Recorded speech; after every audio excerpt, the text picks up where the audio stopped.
Chapter 15. Disconnection.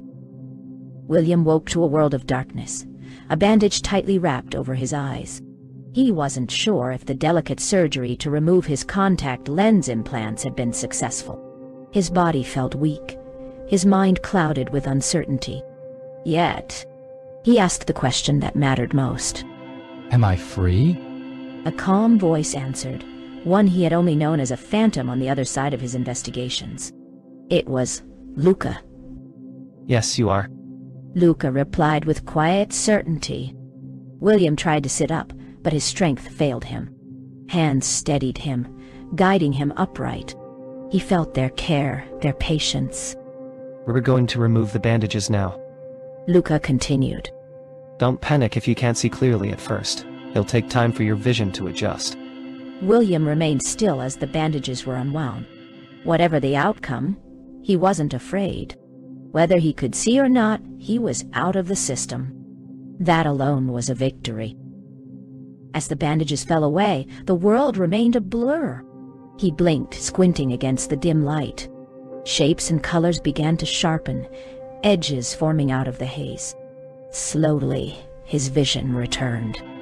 And for the first time in his life, William saw unfiltered reality. It wasn't the polished, hyper-saturated perfection he'd known his entire life. The colors were muted, the imperfections stark, the light less forgiving.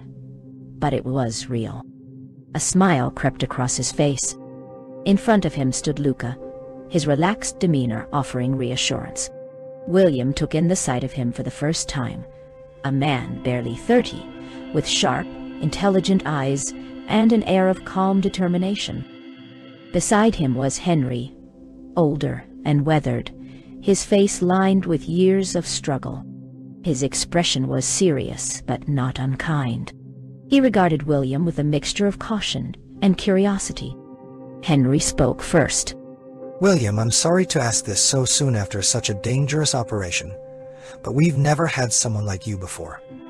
A high-ranking member of the police force elite, willingly going through disconnection. We have questions. William nodded. He understood their skepticism. He would have felt the same. I understand, he said simply. Ask whatever you need. I have nothing to hide. It was Luca who asked the first question, his tone direct but not accusatory. Why? William exhaled slowly, the weight of the past months pressing on him. At least now he could share the burden. I did it. He began, his voice steady. Because we're running out of time. He spoke for what felt like hours, recounting everything he had seen and learned. He described the experiments in the test room, the horrors perpetrated to train an AI with the capacity for monstrous decisions. He detailed the cold, calculated indifference of the system, and how the announcement by Reality, Lab's overlord, had brought everything into focus. He explained his realization that radical action was the only way to prevent catastrophe, that this wasn't just about control or compliance anymore. It was about survival. When William finished, silence filled the room. Luca and Henry exchanged a glance, their expressions somber. Henry spoke first. William, we believe you. Everything you've told us aligns with findings we've uncovered in our research. But we didn't fully grasp the true goal of the AI. When Sophia told us about the horrors in that room, we thought they were testing enhanced security measures, meant to contain us, limit our movement. But now, it's so much worse. Luca added. If the system is deployed in a week, we don't have time to waste. He turned to William. I hope you don't mind, but we've also removed the security microchip from your wrist. We need it for our plans. William nodded. Take whatever you need. I want you to know, I'm all in. Whatever you're planning, you can count on me. For the first time, Henry's stern expression softened into something warmer, almost paternal. I know. I can see it in your eyes. He extended a hand to William, a gesture of trust and solidarity. Welcome to the Resistance. In the days that followed, William discovered the real world. A stark, unfiltered reality that had been hidden from him since he was 5 years old. Even though his movements were heavily restricted, he managed to glimpse parts of the city he had once patrolled and investigated. What he saw shook him to his core. The streets, once pristine and orderly in his augmented view, were a different place entirely. Misery permeated everything. The filth, the decay, the oppressive atmosphere of neglect, it all painted a grim picture of human suffering. He saw people for who they really were, stripped of the system's augmented gloss. Malnourished bodies shuffled through the streets, their gaunt faces barely recognizable as human.